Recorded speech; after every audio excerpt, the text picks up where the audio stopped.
हालातों पे इतना ध्यान मत दो कि सपनों को ही भूल जाओ, बल्कि अपने सपनों पे इतना ध्यान दो कि हालात याद ही ना रहे। कुछ ऐसा ही करिश्मा करके दिखाया था दिल्ली के ओटम लेन किंग्सवे कैंप की झुग्गी नंबर 208 में रहने वाले हरीश चंद्र ने।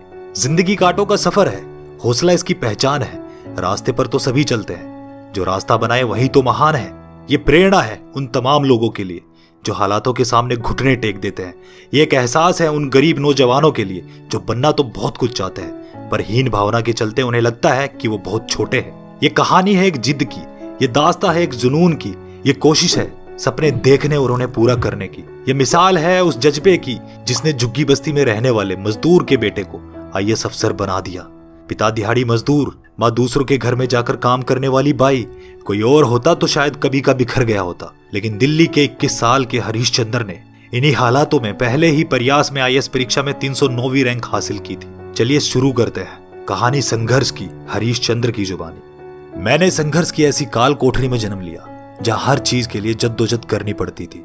जब से मैंने होश संभाला खुद को किसी न किसी लाइन में ही पाया, कभी पीने के पानी की लाइन तो कभी राशन की लाइन में, यहां तक कि लेटरिन जाने तक के लिए भी लाइन में लगना पड़ता था। झुग्गी में माहौल ऐसा होता था कि पढ़ाई की बात तो दूर, सुबह शाम का खाना मिल जाए तो मुकद्दर की बात मानी जाती थी।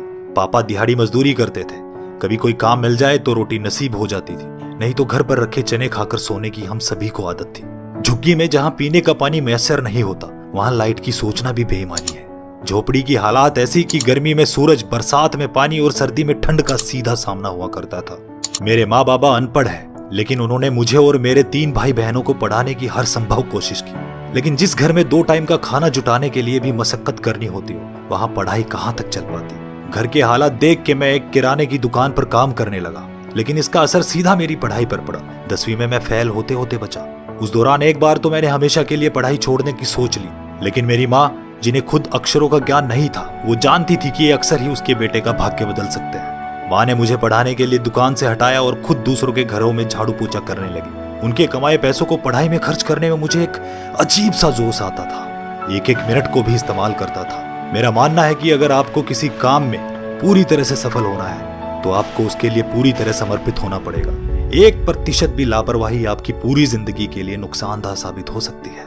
यूं तो मेरी माँ मेरे लिए सबसे बड़ी प्रेरणा रही है, लेकिन मैं जिस एक शख्स से सबसे ज्यादा प्रभावित हुआ हूँ और जिसने मुझे झकझोर कर रख दिया, वह है गोविंद जायसवाल। वही गोविंद जिसके पिता रिक्शा चलाते थे और वह 2007 में आईएएस बना। एक अखबार में गोविंद का इंटरव्यू पढ़ने के बाद मुझे लगा कि अगर ये आईएएस बन सकता है तो मैं क्यों नहीं। 12वीं तक मैं ये भी नहीं जानता था कि आईएएस होते क्या है, लेकिन हिंदू कॉलेज से बीए करने के दौरान मेरे दोस्तों के जरिए जब मुझे इस सेवा के बारे में पता चला, उसी दौरान मैंने आईएएस बनने का ठान लिया था। मैंने जिंदगी के हर मोड़ पर संघर्ष देखा है, लेकिन कभी परिस्थितियों से हार स्वीकार नहीं की। जब माँ ने किराने की दुकान से हटा दिया, उसके बाद कई सालों तक मैंने बच्चों को ट्यूशन पढ़ाया और खुद भी पढ़ता रहा। इस दौरान न जाने कितने लोगों की अपेक्षा झेली और कितनी ही मुसीबतों का सामना किया। लोग मुझे पास बिठाना भी पसंद नहीं करते थे क्योंकि मैं झुग्गी से था। लोग यह मानते थे कि झुग्गियों से केवल अपराधी ही निकलते हैं। मेरी कोशिश ने यह साबित कर दिया कि झुग्गी से अफसर भी निकलते हैं। लोगों ने भले ही मुझे कमजोर माना, लेकिन मैं खुद को बेस्ट मानता था। मेरा मानना है कि जब खुद पे संदेह हो तो अपने से नीचे वालों को देख लो, हिम्मत खुद ब खुद आ जाएगी। सही बात यह भी है कि यह मेरा पहला ही नहीं आखिरी प्रयास था। अगर मैं इस प्रयास में असफल हो जाता तो मेरे माँ बाबा के पास इतना पैसा नहीं था कि वो मुझे दोबारा तैयारी करवाते। मेरी जिंदगी में सबसे बड़ा खुशी का पल वह था जब हर दिन की तरह बाबा मजदूरी करके घर लौटे और उन्हें पता चला कि उनका बेटा आईएएस परीक्षा में पास हो गया है। मुझे फक्र है कि मुझे ऐसे माँ बाप मिले जिन्होंने हमें कामयाबी दिलाने के लिए अपना सब कुछ कुर्बान कर दिया। मुझे आज यह बताते हुए फक्र हो रहा है कि मेरा पता ओटम लेन किंग्सवे कैंप झुग्गी नंबर 208 है। उस दिन जब टीवी चैनल वाले पत्रकार बाबा की बाइट ले रहे थे तो उनकी आंसू भरी मुस्कुराहट के सामने मानो मेरी सारी तकलीफें और मेहनत बहुत बोनी हो गई हो। मेरा मानना है कि एक कामयाब और एक निराश व्यक्ति में ज्ञान का फर्क नहीं होता, फर्क होता है तो सिर्फ इच्छा शक्ति का।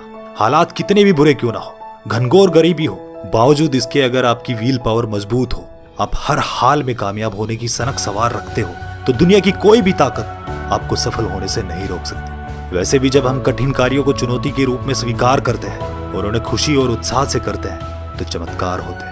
दोस्तों, वीडियो ने अगर थोड़ी सी भी दिल में आग लगाई हो ना तो उस वीडियो को शेयर कर दो आग की तरह। और हरीश जी के संघर्ष के लिए लाइक तो जरूर बनता है। चैनल पे नए हो तो सब्सक्राइब कर लो, बेल आइकन ऑल नोटिफिकेशन को ऑन कर लो और ऐसी ही जबरदस्त मोटिवेशनल वीडियो देखने के लिए देखते रहिए सोर्स ऑफ मोटिवेशन। जय हिंद, जय भारत।